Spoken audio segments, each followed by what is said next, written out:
To Cocktails in the War Room, everybody. What's going on? Happy Tuesday. It is episode 217 of Cocktails in the War Room, which blows my mind that it has been that many episodes.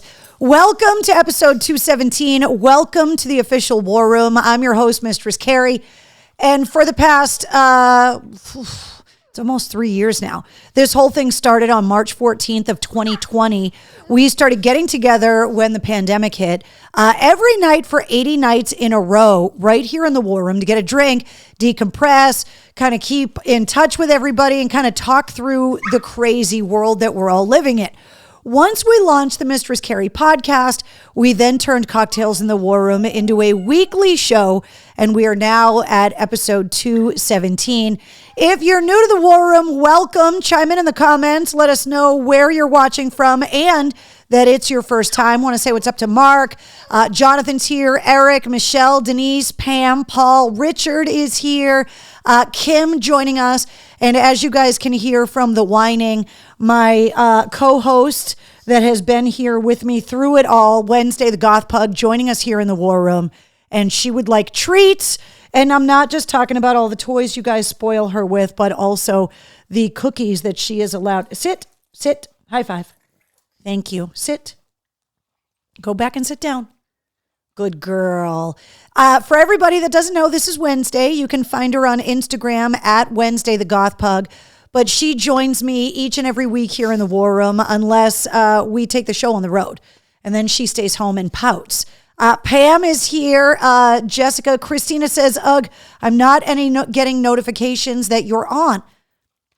If you're watching on your phone, you may want to check the notifications on your phone. Sometimes when you download updates for Facebook and stuff, it cancels out some of your notification settings. Other than that, I'm not too sure where to tell you to check. Hey, will you be nice? Back up and sit down. Sit nicely.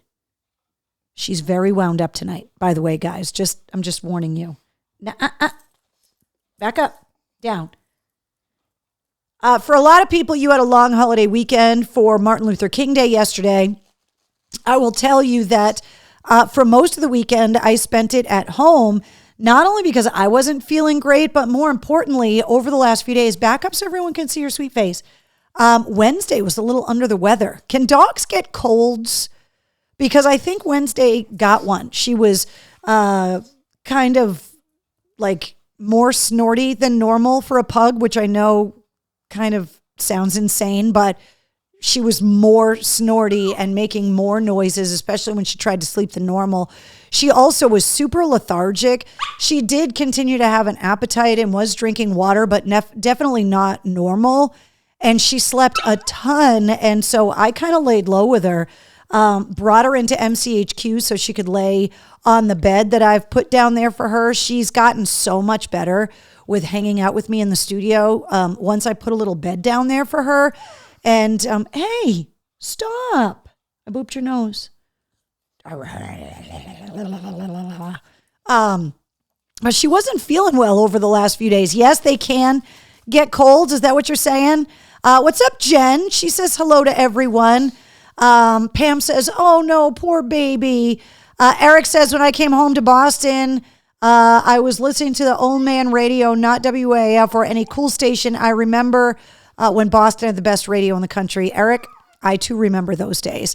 So anyway, I spent the whole basically long holiday weekend kind of trying to make myself feel better and also nursing this little nugget back to health. And she is now, as you can see, fully recovered and filled with piss and vinegar. So happy to hear that she's doing okay. But I just thought it was weird that she kind of had all the symptoms that a human would get. Mark says doggy COVID. I don't know. She just definitely was not feeling great. Not to the point where I was concerned. Like I felt like I needed to take her to the doggy ER because obviously it was a long holiday weekend. But that was always an option if I felt like she got worse. But as long as she was eating and going to the bathroom, I just kind of let her sleep it off. And she's been super clingy ever since. So poor Wednesday, I hope she feels better. Jessica wants to know how mom is doing. Went and saw her at the end of last week. really strange. I'll tell you guys about it quick because I don't want to keep you late like I kept you guys last week. Went and saw mom at the end of last week. And maybe that's why I wasn't feeling great over the weekend. And mom is doing okay. There's parts of the facility that are in lockdown because staff and patients have both tested positive for COVID. Luckily, my mom has tested negative all the way through. Really don't want her to get it again after how much of her cognitive abilities were lost the first time she got it. But I went and saw her, spent some time with her, brought her favorite snacks. We call them Mom's 4 food groups, which is Coke, not the drug, the soda. Lay's potato chips are her absolute favorite. She loves Twizzlers and Kit Kats. So I brought all 4 of Mom's favorite things because just always trying to make sure that she's happy and getting what she wants. They don't really have a lot of access to soda and junk food. Obviously, it's a medical facility and they want her to be as healthy as she can be, but we also want her to be as happy as she can be. So we always try to smuggle in some treats for mom. And so we spent some time.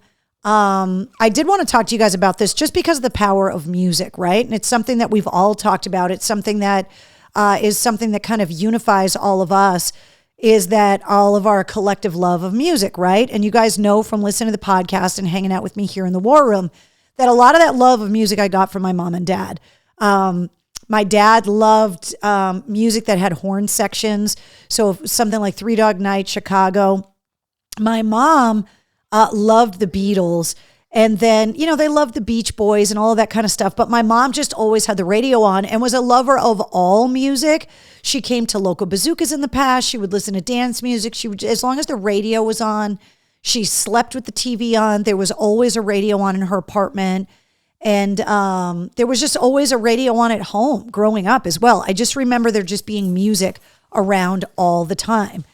And so as my mom and I were just kind of hanging out, and she isn't as bubbly and as talkative as she once was, which is kind of weird because I get my gift of gab from my mom as well. And I started putting music on, and I have like a mom playlist that I have on my phone. And so I was just kind of playing mom some of her favorite Beatles songs. And as soon as I started to do that, she started to like dance a little bit and got really happy.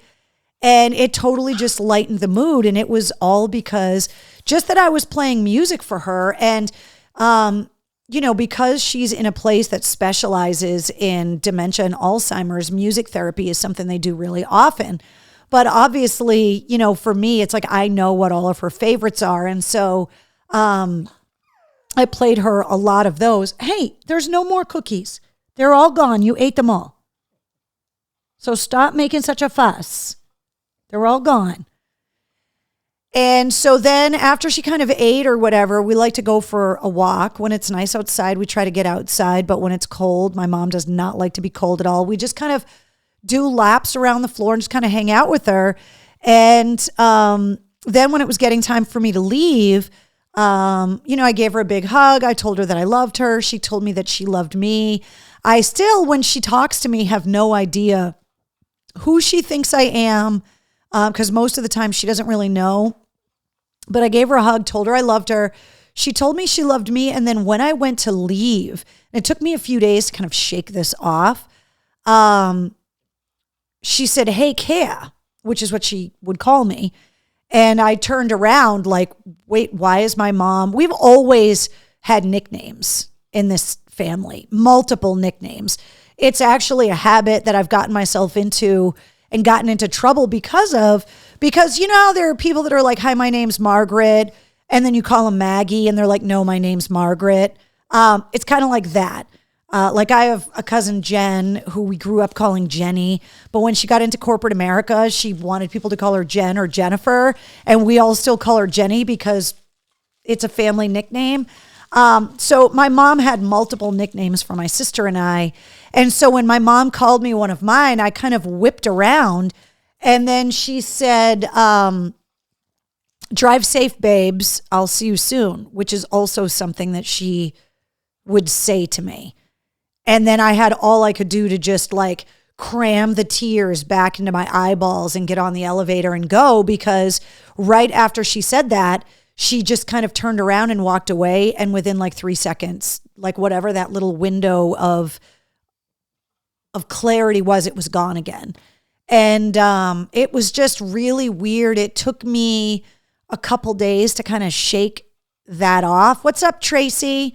And I think anyone that, has dealt with anyone that has dementia and Alzheimer's, if you haven't, if you go and watch something like The Notebook, the James Garner character when he's in the nursing home, with the woman and she has this clarity moment, and then there's the sundowning. We're past the sundowning at this point, but it gives you an idea of just how quickly it can happen, where 1 minute the person's completely lucid and then the next minute they're completely gone again. And so it's really hard. And number one, I appreciate you guys asking me about her. And number two, part of the reason why I want to talk about this stuff is that you may not have this in your family right now. You may not have any experience with dementia and Alzheimer's, but part of the reason why I want to talk to you guys about it is that the day may come where unfortunately you do encounter it, whether it's in your own family or a family you married into, or even those relatives you're not related to, but just those people that have been in your life for so long you consider them family, that we talk about on the show a lot. And I'm just hoping that some of the things that I talk to you guys about, you'll remember if and when you ever have to kind of deal with this disease, is that A, you're not alone, B, everything that you're going through is not exclusive to you, that there are people that have gone through it before you that can help you navigate it. And unfortunately, there are going to be people that deal with it after you do as well. The projections for Alzheimer's, when I did the episode with music producer Toby Wright, and we talked about tomes and kind of brain healing, the statistic that stuck out with me the most is that they predict by 2050, which isn't that far away when you think about it in the grand scheme of human evolutions, but they think by 2050, the number one killer of Americans is going to be Alzheimer's. And, so as and we've talked about this before, as we battle policy in Washington, D.C., as we talk about healthcare and all of the other things that are massive political footballs that people just like to, 3 and out, we'll just kick it down the field and let somebody else deal with it later.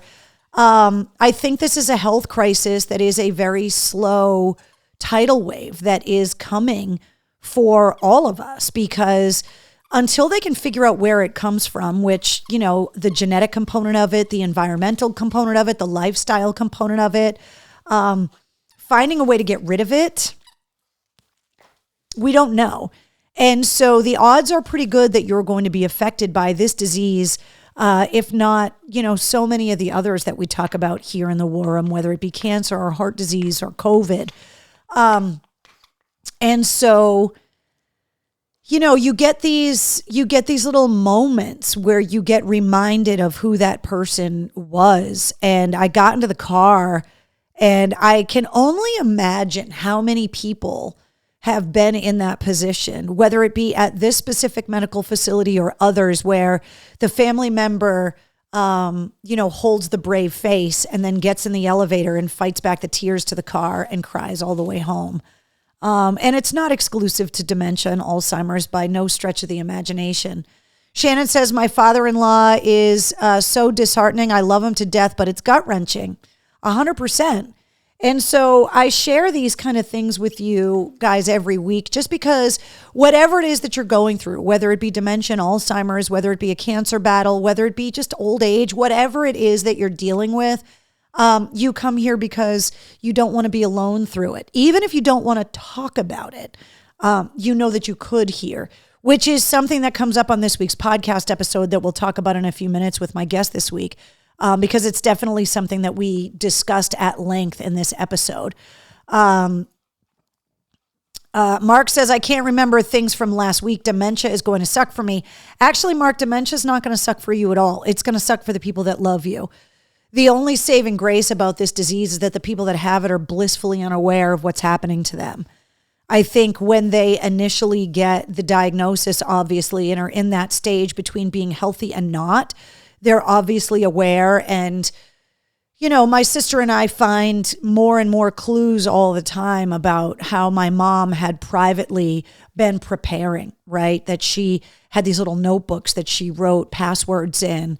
When it really started to get bad, she used these notebooks to keep tabs on the people in her life. Like I, found a notebook page that said, a purple hair Carrie daughter, because she needed to be reminded that the girl with purple hair was her daughter named Carrie. But once the disease gets to a certain point with you, you don't know what you have anymore.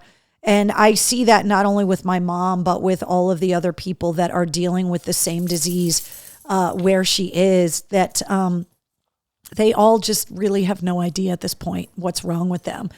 Although I have noticed that there are, I think maybe the same with alcohol, that there are some people that are just happy drunks, and then there are other people that are just angry, mean drunks. We all know those people.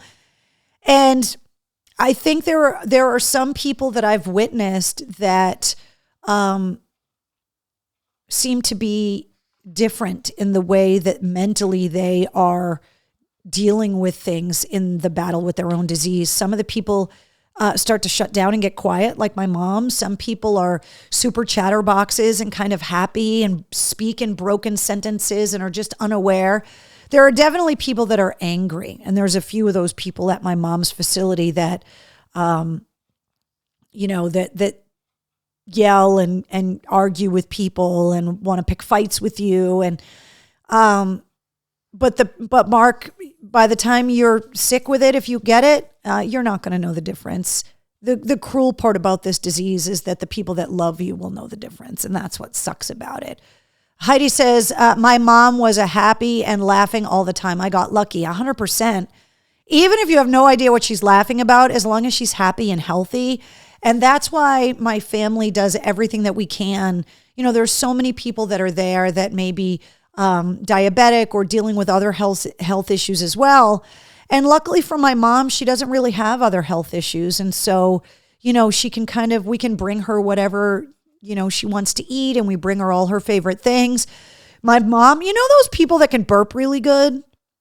I am not one of those people that, even if I try to burp really good, but then there's the people on the internet that can burp the alphabet. I bet if my mom applied herself, she could burp the alphabet. She's always been one of those people. And so when I brought her a soda, she was doing that and burping on purpose and just laughing, doubled over laughing. And when you see someone that's in the throes of an incredibly horrible, cruel disease like that, anything to make her laugh and smile, I'm all about it. So Betty says, yes, my ex did turn mean. It really does depend on the person. And so, like I said, so that we can move on with the show, I just bring these things up so that maybe someday you may be having a conversation with a coworker that's kind of talking to you about dealing with this disease. And you can say, you know what? I don't know anyone that has it, but I know someone who dealt with it in their family, and this is what they talked about. Jane says, I joined a caregivers group last week. Unbelievable what people have gone through. Daily grieving. My dad has Parkinson's and is going into assisted living. My mom has Alzheimer's, and for a short time then became nonverbal for 4 years. And that does happen. My mom is getting quieter. And like I said, she kind of gave me the gift of gab. And so anything to kind of make her smile and talk. And when I go there, I just talk to her like I talk to you guys. I don't hover over her. I just kind of tell her what's going on. And sometimes she responds and sometimes she doesn't. Jen says, my gram died at 95. I was named after her. My gram said to me when I was taking care of her, she looked at me and said, your face is so ugly. I'm going to break your glasses. She said that that broke my heart.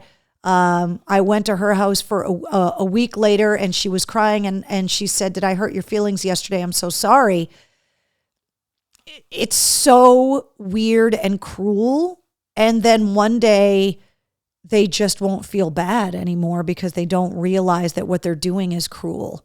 My mom has said some pretty nasty, cruel things over the last few years, which I think is the other thing about this disease, that it robs you of you have to fight really hard to look past the disease and all the sadness and all the terrible things that person you love so much said and did, and you have to constantly remind yourself that it's the disease talking, and think back to the good things, because and for someone that finds forgiveness difficult like I do, it's really hard for me when, the person just called you a fucking asshole to your face and you're like, are you shitting me? Because 5 minutes later, they don't even remember they did it. So why should you remember that they did it if they don't? Because you're not going to get an apology about it. So mom is healthy. She does not have COVID. And she was literally, I have pictures of her with a bag of chips, like up to her face, just like could not get enough chips. And I got like 3 seconds of a glimmer of my mom. So, it takes time after I go to see her to kind of recover, because it is still a gut punch. And I'm not going to lie and say tears haven't been shed over the last weekend. So before I start crying again, we're just going to move on. So Wednesday is feeling much better. I will tell you that because I wasn't feeling great this weekend and Wednesday wasn't, we spent a lot of time on the couch, and I was looking for something to binge watch, and a lot of people had suggested Yellowstone, and the Kevin Costner show, and I got sucked into it, and it's really good. I don't know if you guys have watched it. Now there's spin-off shows of different generations of the same family that Faith Hill has been on. Harrison Ford is in the one from like the early 1900s, but totally got sucked into it. And when I first started watching it, I was like, oh man, like there's 5 seasons to go through to get caught up.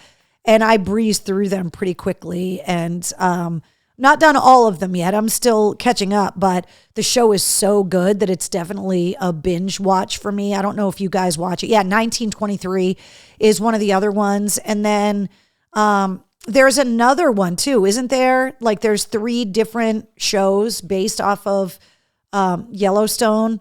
Michael says Yellowstone is the balls. It's really good. And I will tell you guys that obviously there's a lot of violence in it because it's, a show about kind of the Wild West in Montana. But one thing they don't shy away from in this show is it's equal opportunity violence. There's a lot of scrappy girls on their show getting into fistfights, like real fistfights with real consequences. Like the way that, when you watch a military movie or a cop movie with shootouts with someone that is on the job or someone that has a lot of gun experience, and they're like, that doesn't fire like that, and you'd never get up, or somebody that in a car chase scene, they're like, that car can't go that fast or whatever. If you watch this show with someone that like fights a lot, I think they'd be like, yeah, that's because it's not one of those shows where like people just get punched 12,000 times in the face and like just shake it off. Like this show actually shows the violence of it and what what abuse multiple punches to the face is going to have on you.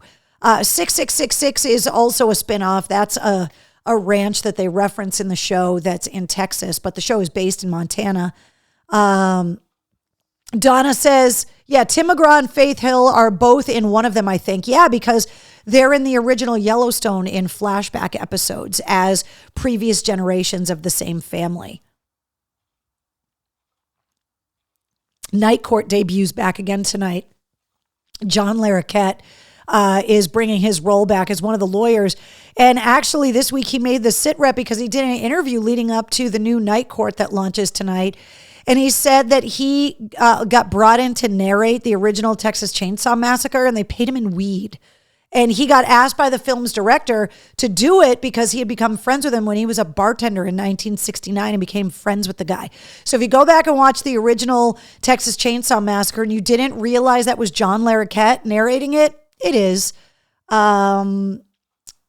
Let's see. Trying to find out if I'm related to the lottery winner from Maine. Yeah, it was like $1.3 billion going to one lottery winner in Maine, which is just crazy. The person hasn't come forward yet, and smart, because I hope they got a lawyer and an accountant and are putting things in a trust, and that they're going to wear a Batman mask when they go to collect the money, because otherwise no one's ever going to leave them the fuck alone. Seriously. Shameless Dan Fielding. Yeah, exactly. 1923 is the second prequel. What's the first one? Do you guys remember? One of them is called like a Yellowstone origin series or something like that. Anyway, I love the show. I got super sucked into it. When I first saw the commercials for it or whatever, I was like, oh, Kevin Costner will do anything to get back on a horse and do like a Western thing after Dances with Wolves. I didn't realize that it was a show that takes place in modern time. And I liken it to something like The Sopranos, where at one point or another you love and hate and feel bad for literally every single character.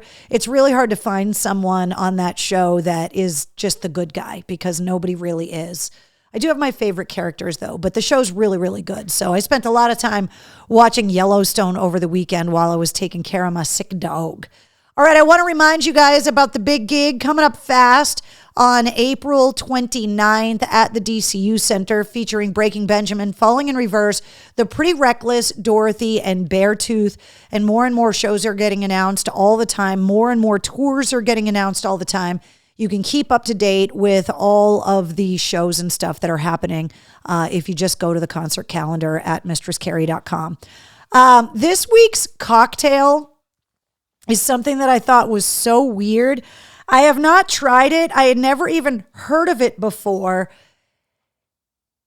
And my husband and I, this is something we argue about all the time, because I love onions and he hates them. And so when I saw this drink, I was like, is this going to be good? And I think if you are an onion lover and like a little bit of spice, you're going to love this drink. So for anybody that's new to the War Room, every week we find a different cocktail recipe in one of the many cocktail books that I have here in the War Room, just to give you some cocktail ideas. And this one is called Onion Breath. Have you guys heard of this drink before? I had never heard of it before, and it's weird. So you know the little cocktail onions that you can get?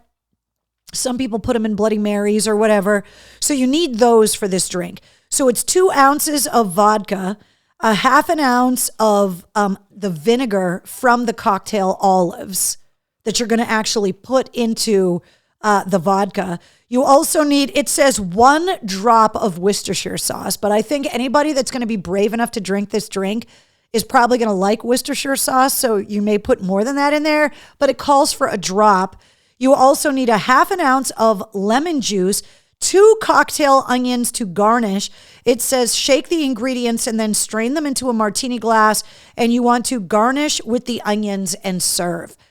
And it's called Onion Breath, which obviously you're going to have if you drink this drink, because not only are you getting the vodka, but you're getting the vinegar from the cocktail onions.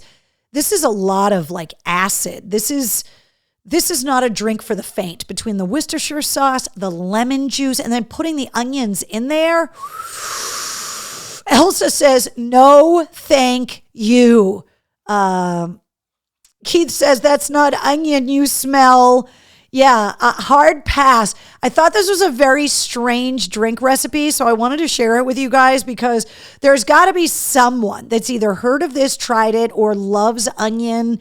And like, I love vinegar. I love super vinegary like salad dressings, and I love onions, and I love vodka.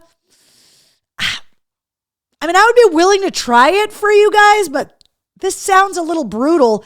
And as I was thinking about it, I was like, how the hell do you garnish this? And the only thing I could think of is like maybe with like a sweet gherkin pickle or something, just to kind of, I don't know what else you would garnish this with. I guess a lemon wedge or just a twist of lemon because it's got so much lemon juice in it. But if it's the marinated pearl onions, they are sweet. Well, if they're in there in the vinegar, so does the vinegar make the pearl onions sweet? Jen says, hell no to that drink. Yeah. I don't know, but I thought it was really weird, so I wanted to share that with you. So that drink is called Onion Breath, which, yeah, I don't know about that one. All right, we got to talk about the podcast. So last week we did something a little bit different. I love to throw these curveballs at you guys. Last week's guest is my buddy McGee. His name is John McGarry, and he is a professional drum tech and has been working with some of our favorite bands for over 27 years. And I wanted to have him on because I always wanted you guys to be able to hear about the people that help to make the music that you love. The instruments, the record producers, the people that work in the recording studios, the masterers. You know, we've had Toby Wright from Tomes, the record producer. We've had Paul Logus, who masters a lot of artist music and is also a producer and songwriter as well. And then there are the techs, you know, Frank Scambolone came on. So I wanted to introduce you guys to McGee because he's been sitting behind the drum set of some of the greatest bands and drummers in rock and roll. And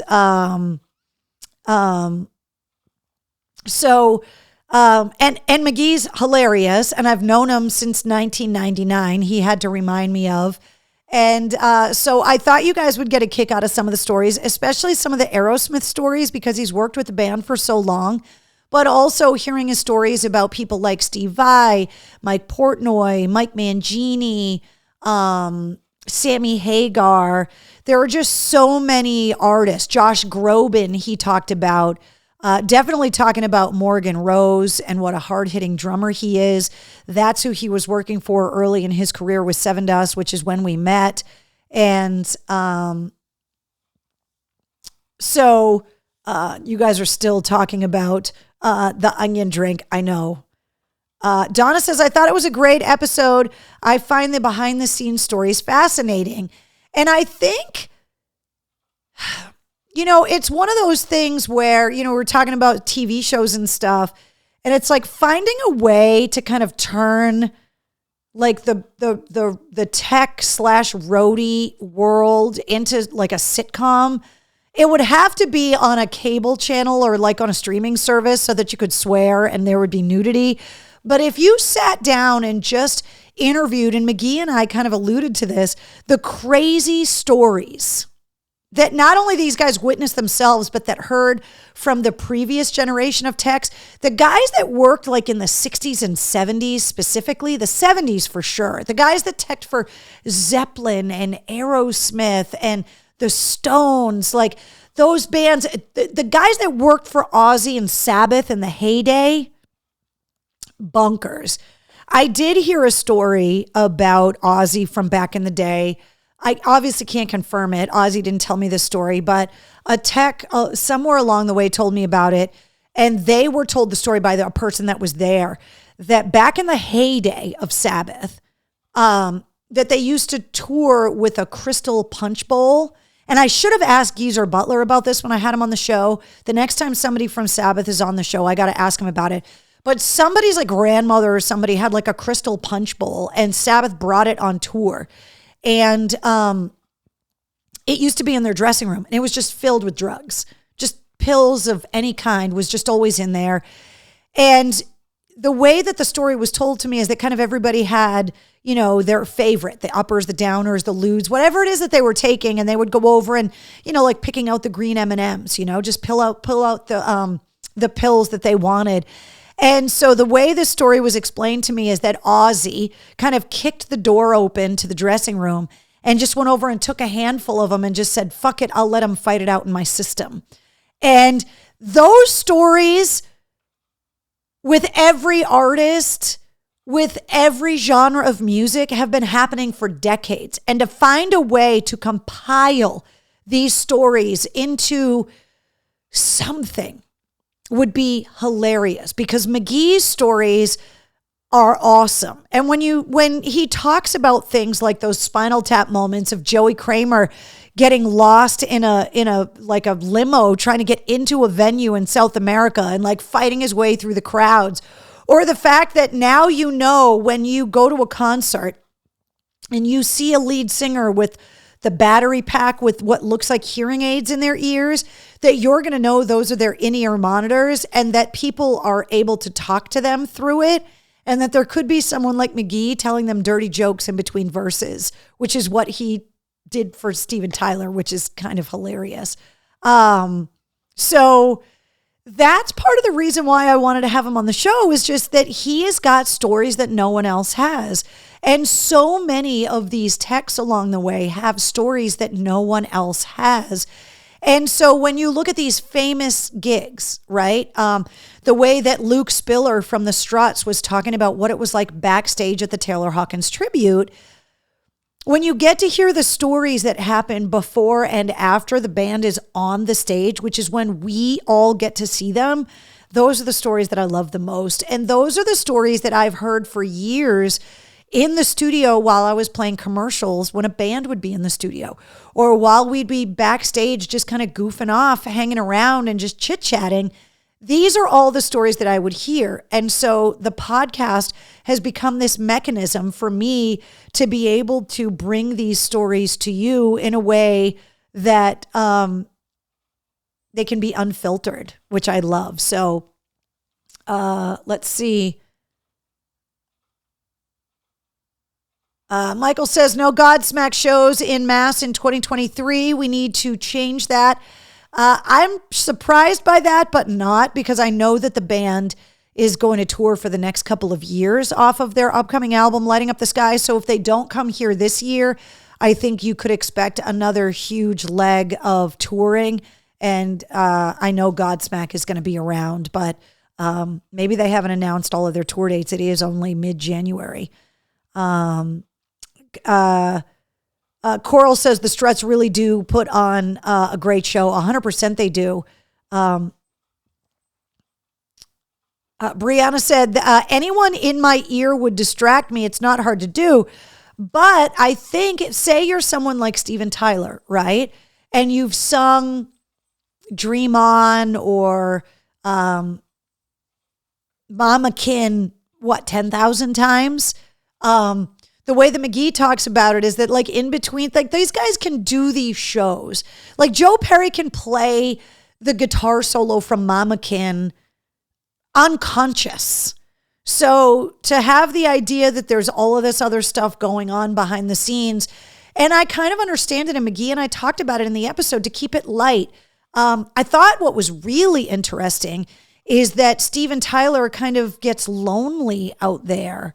And it kind of made sense. You know, there's Steven Tyler, the lead singer, out in front of everyone, where you've got like Brad Whitford and Joe Perry and Tom Hamilton kind of going around and playing and making all those goofy rock star faces. And that Steven Tyler is kind of out there like on his own.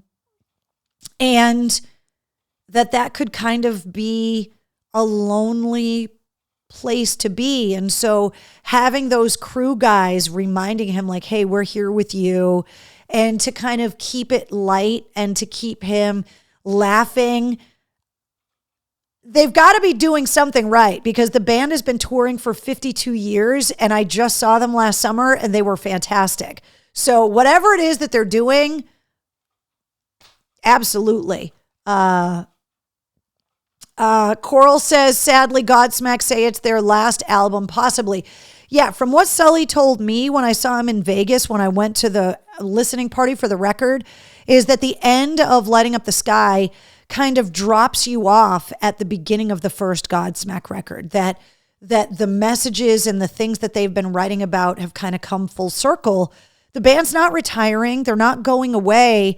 And I could see them working on songs for soundtracks, or maybe coming out with, you know, an EP or something like that. But I think there are a lot of bands, and we've talked about it a lot on the show before, that want to get off of the merry-go-round of the record label cycle of write a record, record a record, release a record, tour on that record, take a couple months off to relax, then write a record, record a record, release a record, because there's a lot of pressure with that. If you're signed to a multi-record deal, the label wants their album. And, you're also kind of dealing with playing it for the label. And what if they don't like it? What if they don't think there's, radio songs on there? And so a lot of bands, Metallica is now an independent artist. Disturbed has talked about this. Slipknot, this is their last album on their record deal.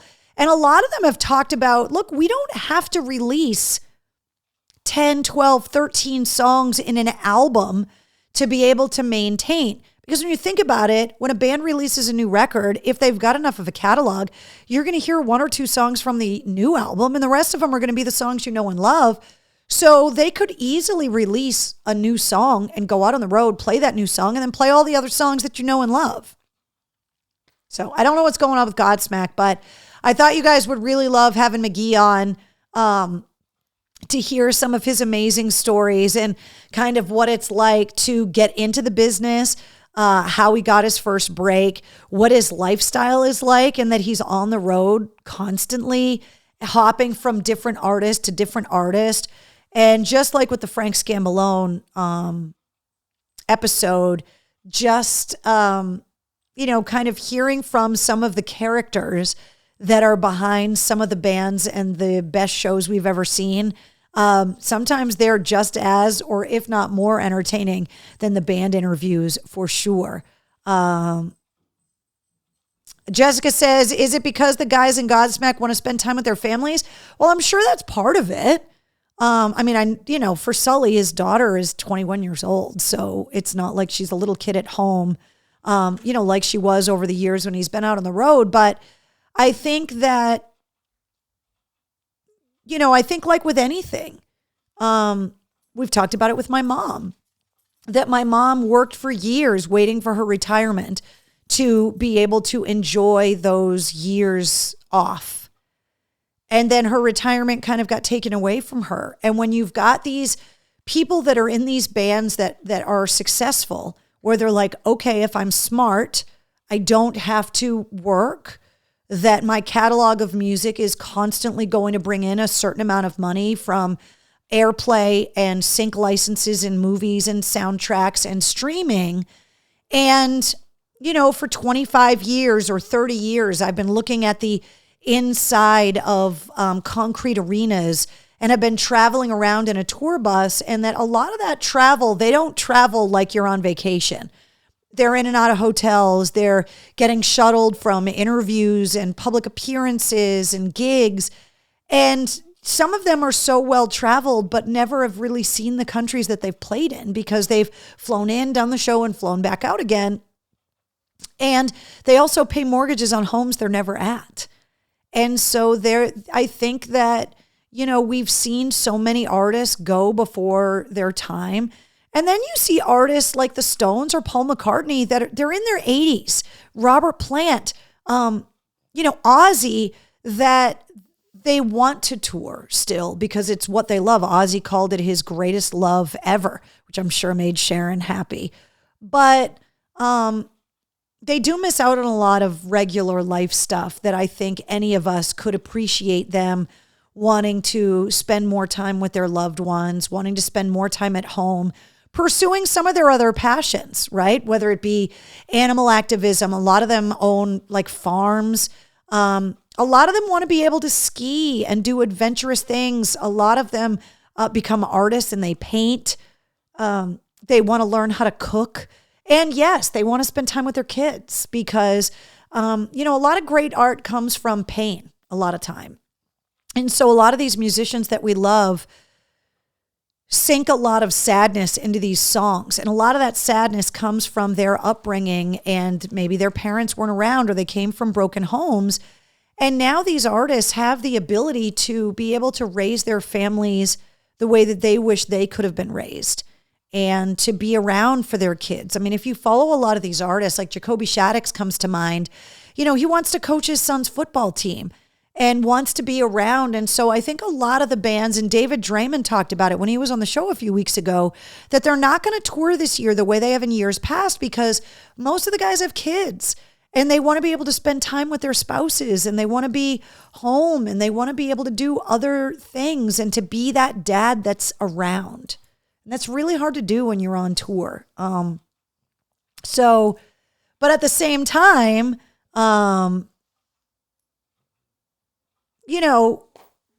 they get off the road and then they're itching to go back out again. Heidi wants to know, is there such a thing as a stable artist? Well, I think that there's a certain fine line between genius and crazy, right? I mean, it's been said for generations that you kind of have to ride that line in order to create great art.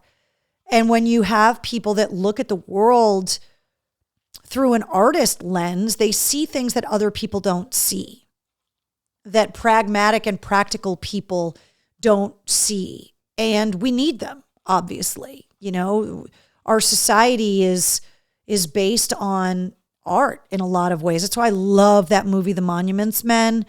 The line in that movie about, if we're not protecting art then and the culture of humanity, then what are we literally protecting? It's art is the legacy that humans kind of leave behind. Cave paintings, the hieroglyphs in the pyramids, the ruins of Rome, David, like whatever it is that the art, there's a reason why museums collect these priceless artifacts and why millions of people go to see them.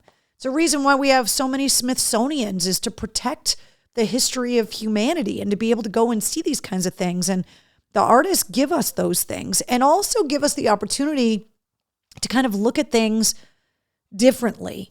To make songs about their own pain and share them with people so that they don't feel alone when they're going through their own pain.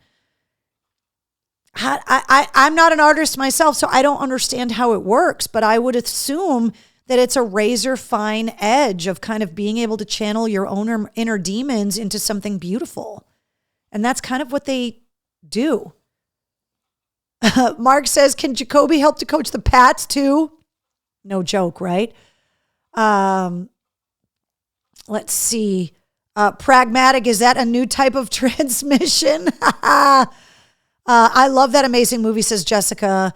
I love Monuments Men. Did you guys know, just as a side note, and I had to Google this, but it's true, and then you see it in the credits of the film. If you haven't seen The Monuments Men, it's based on a true story and based on a group of historians and art experts that were put in place in World War II to go and hunt down the world's greatest art that was being pillaged by the Nazis and to try and protect it. And the George Clooney character in the film, after he finished his time in the army as one of the Monuments Men, he became the curator of the Worcester Art Museum. Did you guys know that?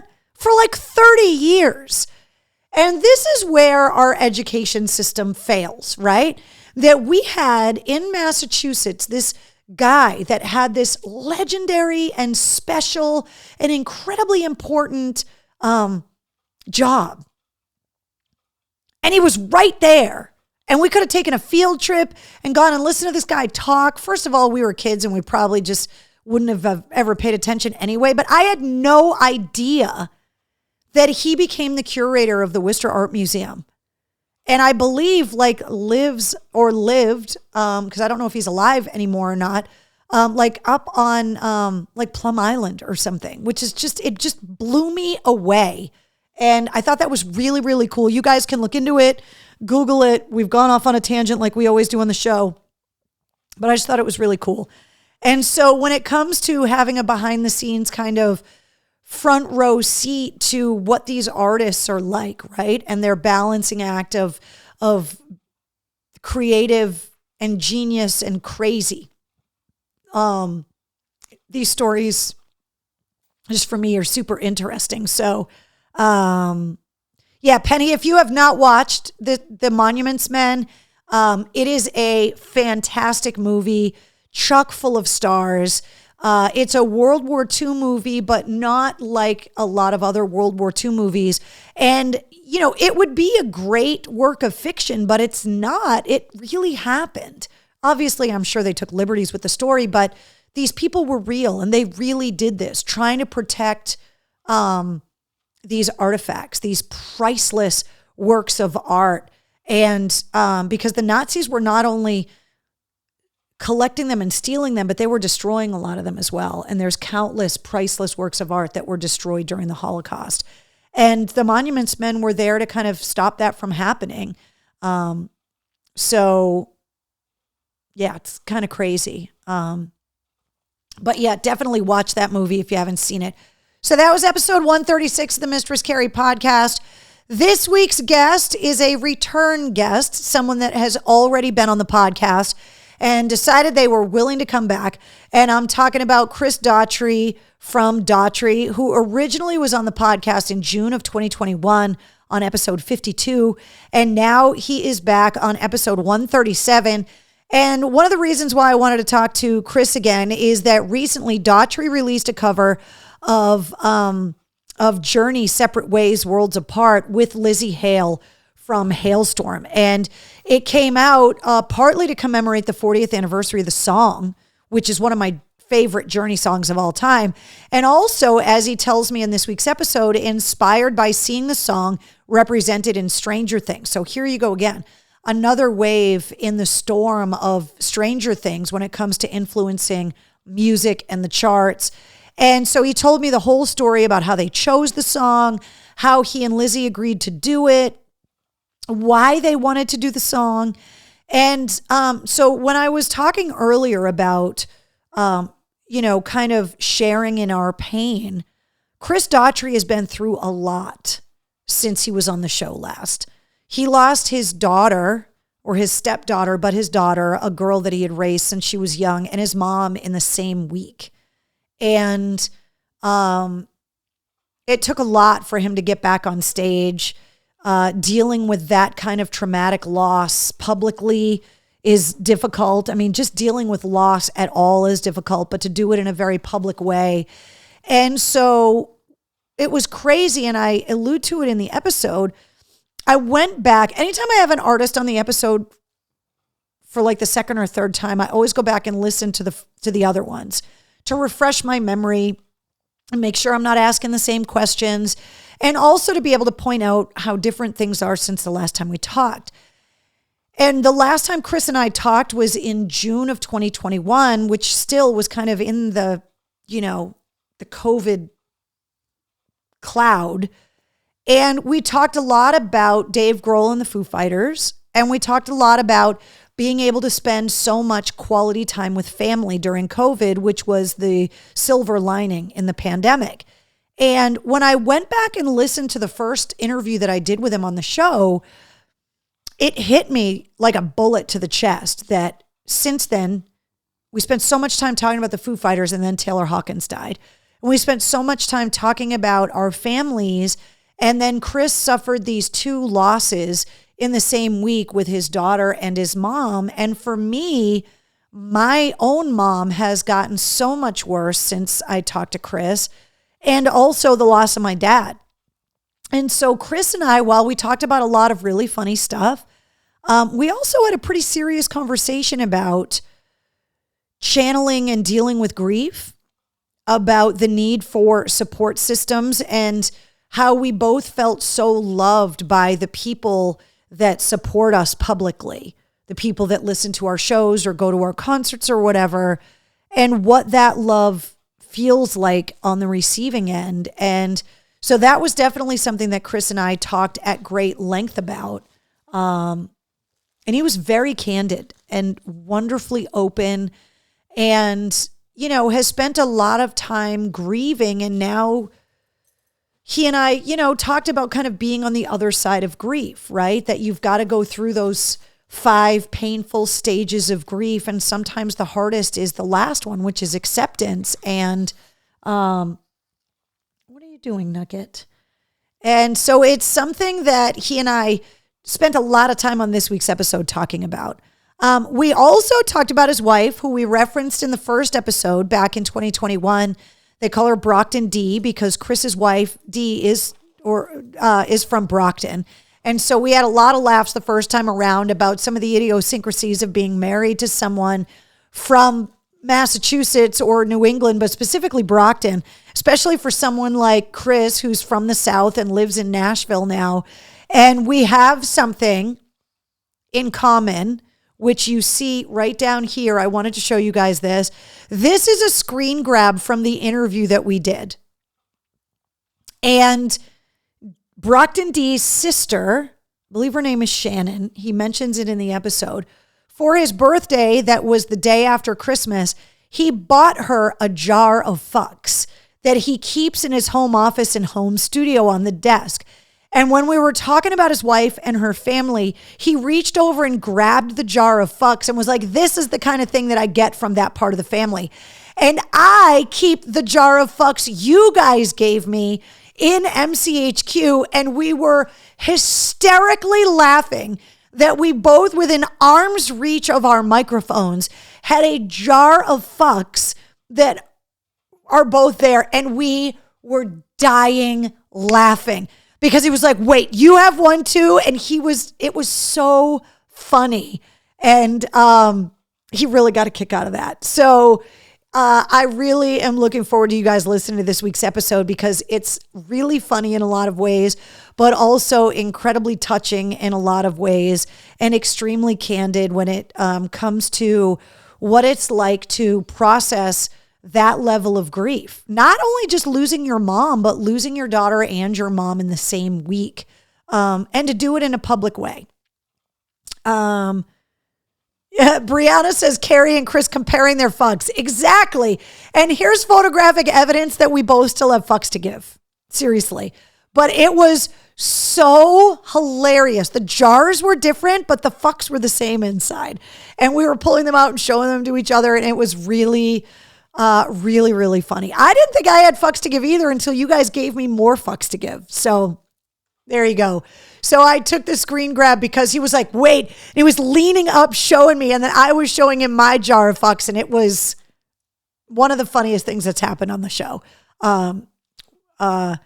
Heidi says grief is one of those things that we all share as part of the human connection.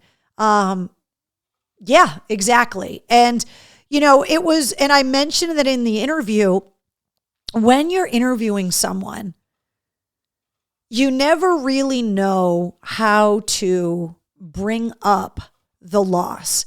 I saw an amazing interview on YouTube, kind of fell down one of those YouTube rabbit holes, and it was Mike Shinoda from Linkin Park, and he talked about after Chester died that, he was going to, that the band was going to grieve, but that everyone that ever knew Chester or listened to Chester was going to grieve, and that they were going to bring up and offer those condolences every day, and that was going to make grieving and recovering from that grief difficult for like the guys in the band, because they had to relive it over and over and over again. And so you never really know when you're doing an interview with someone like Chris Daughtry about how to bring it up. And he actually started talking about it, which kind of allowed me to introduce the topic and to kind of offer my condolences and then apologize for offering my condolences in case just offering that made him sad. And we actually talked about kind of acknowledging that he was like, I appreciate you saying that because it is difficult and,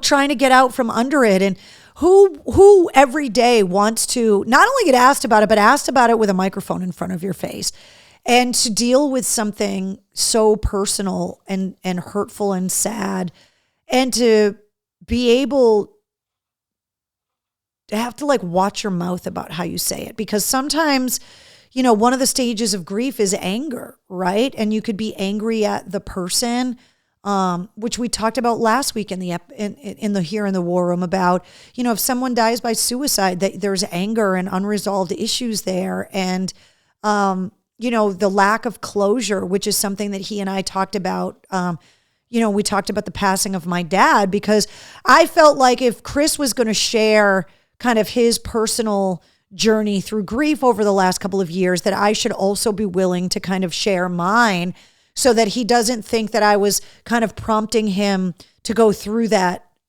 for us, without, being willing to kind of be to be able to find a correlation between his and mine, and to be able to say, I understand where you're coming from. And so this episode, I think, is just great. If you're a Daughtry fan, if you're not a Daughtry fan, hearing him talk about Lzzy Hale. We also talked about our mutual friends, Mark Tremonti, and also John Connolly and Sevendust. So I think you guys are going to love this episode. So episode 137 of the Mistress Carrie podcast goes live at midnight tonight, and it features Chris Daughtry from Daughtry. Also want to remind you guys that it's not only the full-length episodes on Wednesdays that you get, but you also get the Sit Rep every weekday, which is all of your rock news, your music headlines, entertainment updates, kind of all of that stuff thrown in a pot and boiled down, and it's every weekday. So if you're listening to the podcast, which, by the way, is pretty easy to do in any of these places and then some, there's a lot. And you never know when we're going to have bonus episodes, and I think we're going to have a couple bonus episodes in the next few weeks as well. So all the big ones, obviously the Apples, the Googles, the Spotifys, the iHearts, the Stitchers, the Pandoras, the Odysseys, wherever you listen to podcasts, just search for the Mistress Carrie podcast. If you find this artwork, you're in the right place. And guys, check out this shit. We're running out of places on the globe. I could not wait to come in the war room and tell you guys about this. It seems like it takes some of these countries a while to kind of register and tabulate. And then all of a sudden, now, I will tell you that we have been tweaking with the host of my podcast and reverting it back to Megaphone. And so in doing that, a bunch of new countries have popped up listening to the podcast. The Mistress Carrie podcast is now in 149 countries. Now, some of these might not be actual countries, but might be territories, like the Åland Islands off the coast of Finland. I believe it's still considered part of Finland, but it's an annexed part of like islands. Do you say Curaçao or Curacao? However you say it, they got added to the list. The Bahamas, Zambia, Oman, the Syrian Arab Republic, which is how it popped up on the server, the Turks and Caicos, French Polynesia, Namibia, Suriname, and Cameroon. Guys, my mind is blown that we went from being stuck at like 138 countries or however many for so long, and then all of a sudden I logged in, it was like, boom, and they just all went ding, ding, ding, ding. It was like hitting a slot machine and getting all sevens. It was unbelievable. Donna says world domination. Lisa says, woo. Heidi says, wow, that's pretty cool. Global, that is nice. Is it Curacao? That's how you pronounce it? Heidi, I am invading the world. Someone in Syria is going to get their ears lopped off listening to the Mistress Carrie podcast. Probably. Holy crap, that is awesome. 149. Wow, your numbers are almost as good as mine, Keith says. Nice reach there. Curacao is how you pronounce it. Okay. I always wondered that because there's definitely some of those places, like the Caribbean. Is it the Caribbean? Is it the Caribbean? Curacao. I've heard it pronounced multiple different ways. My mind is blown. A blown mind is a happy mind, says Richard Fitz. The Carrie universe, says Heidi. Blueberry cobbler all around the world. Yeah, I was super excited when I saw this. And guys, we're running out of countries. If you look at the map, it's like, it's almost all yellow. It's crazy. So I can't thank you guys enough for sharing all the episodes and, the reviews and just all of the help you guys, recommending the episodes to people that you know in your social media circles that are fans of that band or artist. And the only thing I can ask is that you keep it up because it's working. And every week I'm seeing the growth. I mean, we saw it at the end of 2022, 32% growth in podcast listening from last year. Pretty huge. So I want to talk to you guys about some of the music headlines and remind you guys about what's going on. Tickets for Boston Calling on sale. I believe right now it's the first Foo Fighters gig of the year. It's going to be Memorial Day weekend at the Harvard Athletic Complex. The Foo Fighters and the Yeah Yeah Yeahs headlining night number 1, the Friday night of Memorial Day weekend. The Lumineers and Alanis Morissette headlining the second night, and Paramore and Queens of the Stone Age headlining the third night. And by the way, if you haven't listened to the McGee episode of the podcast, his story about Alanis Morissette is hilarious. So Boston Calling tickets available now. You can go to the concert page, the concert calendar, and get all the details at mistresscarrie.com. Want to remind you guys about these shows coming up fast. Alter Bridge and Mammoth WVH and Red at Roadrunner on February 8th, and Theory of a Dead Man with Skillet and Saint Asonia coming up at Roadrunner on February 25th. And Theory's new album, Dinosaurs, is coming out in early March as well. So we're going to be able to hear some of the new Theory music live at Roadrunner that night as well. Also want to let you guys know the Bush and Candlebox show is coming up Valentine's Day at the MGM. The new Godsmack is coming up February 24th. We talked a lot about those guys. Anthrax and Black Label are going to be at the House of Blues on February 5th. They're also going to be at Mohegan on February 3rd. Tickets for both of those on sale right now. The Foreigner Farewell Show, I just keep bringing it up because I like to think about August because it's warm. Foreigner and Loverboy at the Xfinity Center in August. Also, when it comes to shows, Aaron Lewis at Foxwoods in April, the Dropkicks and all of their shows around St. Patrick's Day, 2 shows at the MGM Music Hall at Fenway, 1 show at the House of Blues. And speaking of St. Patrick's Day, Jerry Cantrell is going to be at the Cabot Theater. And also on St. Patrick's Day, U2 is coming out with their Songs of Surrender. So last year, Bono came out with his memoir, Surrender, 40 Songs, One Story, with 40 chapters named after different U2 songs. Well, now we're finding out that it's a bigger project than that. And that U2 took 40 songs, the Songs of Surrender, and they've reworked them. They've reworked melodies. They've put new instruments in. They've added lyrics. And they're releasing this project, Songs of Surrender, on St. Patrick's Day. And there is also going to be a special with David Letterman where Bono and the Edge invited David Letterman to Dublin. And they walk around Dublin. Then they play an acoustic show in a landmark Dublin venue. And so that special with David Letterman is also coming out on St. Patrick's Day as well. I wanted to tell you guys about that. Blink-182, their reunion tour is rolling into the Garden on May 21st. I also want to let you guys know that the Metallica shows that are coming to Gillette next summer, August 2nd and 4th of 2024. When the tickets went on sale last year, they only released them as part of the no repeat weekend, meaning that if you wanted to go to one show, you had to buy tickets to both. And if you sell those tickets, you can only sell them as both. The single day Metallica tickets go on sale this Friday. So you can decide to either go to night number 1 on August 2nd with Pantera and Mammoth WVH, or night number 2 with Five Finger Death Punch and Ice Nine Kills. But single day Metallica tickets go on sale this Friday nationwide for all of the tour stops, and that includes both shows at Gillette. And then Soulfly, they're going to be at the Brighton Music Hall coming up February 20th. And Steel Panther with their new bass player are going to roll into the Palladium on March 19th with Crowbot, and that show is on sale as well. And speaking of the Palladium, Queensryche is going to be there on April 7th. Now, I'll tell you that I went to the post office. I did check the mail. The only thing that came in, and I didn't bring it with me because it's down on the bookshelf with the other copy, is Martin Popoff sent me another copy of his book, Pink Floyd, Dark Side of the Moon, 50 Years, that is coming out next month as a thank you, that he sent me that. And so that was the only thing that came in the mail call this week. So I want to thank Martin for, once again, coming on the show, and also for sending me another copy of the book, which we may give away or raffle off at an upcoming event this year. Never know. So I wanted to kind of put that teaser out there as well. Also wanted to remind you guys about all the gear that you can get at Joe's Albums in downtown Worcester. It's right on Main Street, right down the street from the Palladium and around the corner from the DCU Center.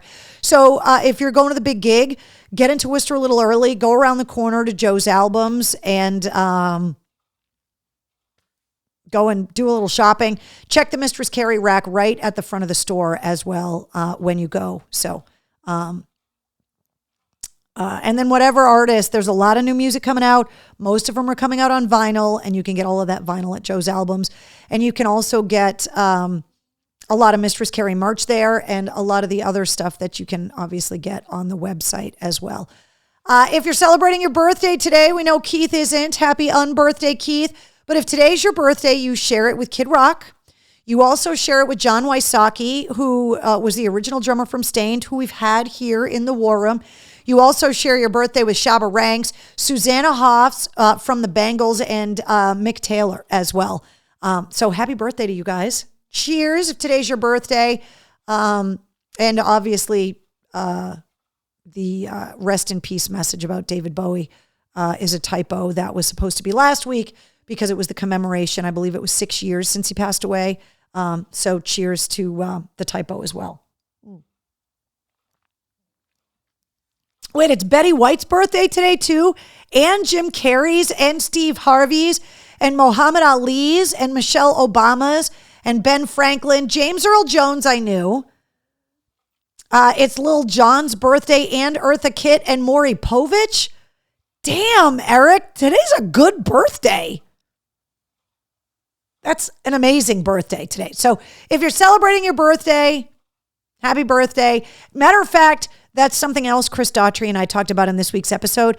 We talked about, is there a correlation or something that people share that are all born on the same day? So we had that conversation on this week's podcast as well. If you don't have a Mistress Carrie Backstage Pass, you can get one on Patreon. The Backstage Pass gives you access to the exclusive monthly live stream, which is coming up on the 29th of January. By the way, it's 7 p.m.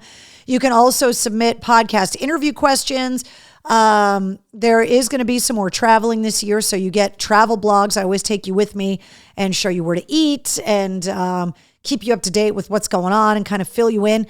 This time last year, I was in the United Arab Emirates, which blows my mind that that's all popping up in my social media memories this week, that I can't believe that was a year ago. We did the War Room in the middle of the night over there, and a lot of travel stories and blogs and updates. You also get early access to event tickets and exclusive concert ticket giveaways. And if you do not have a Mistress Carrie Backstage Pass holders have access to go and see Alter Bridge and Mammoth WVH, and also to see Bush and Candlebox. So if you do have a Backstage Pass, you guys have access to those tickets and you know how to get them. So just go to patreon.com, go to the Mistress Carrie page, get a Backstage Pass. And if you got one already and you want to go to one of these shows, just let me know, because there are some tickets up for grabs for Backstage Pass holders. And obviously a reminder of all the places you can find me on social: Twitter, Instagram, Facebook, TikTok, Cameo, YouTube, Patreon, and more. And before we get out of here, I just want to show you guys this that has been happening for the entire show. That she's curled up in a bed of toys and she is sleeping soundly with her head on a doll that you guys got her. That was already a year ago, Brianna says. Yes, it was already a year ago. That's what's insane, is that things are going by so quickly that when I start, I mean, guys, think about this. Next month is the 3-year anniversary of WAF going off the air. The 3-year anniversary of the War Room is coming up this March. The 3-year anniversary of the podcast is coming up this June. What? It's just insane to me that we've been doing this, well, for 217 episodes as of this episode, but that it's been almost 3 years. It just doesn't seem possible. And I know I've said this before on the show, but it bears repeating that when I go back and think about the person that came in here that first night in the war room with everything that I was dealing with and the fears of everything that was happening with COVID and the world, never mind, losing my job and my career and all of those things. And I look at all of the baby steps that we've taken together, all the things that you guys have gone through in your lives and all of the things that we've gone through together. It's pretty spectacular. It's unbelievable that it's been that long that we've been getting together like this. So time is flying really fast, Elsa. I totally agree. A war room and my birthday joint celebration, said Rachel. Yeah, I don't know what we're going to do yet to commemorate these anniversaries that are coming up because there's a lot of them. And but it is kind of crazy. So we'll have to get creative and kind of figure things out. So the OGs, exactly, Heidi. You guys have been there through it all, and I appreciate and love you for it. So, and this one's been here through it all as well. This is how she is. She's so clingy all the time now. Snuggly, wants to be around. Remember the days in the war room where she would come in and then she would take off, never to be heard from again?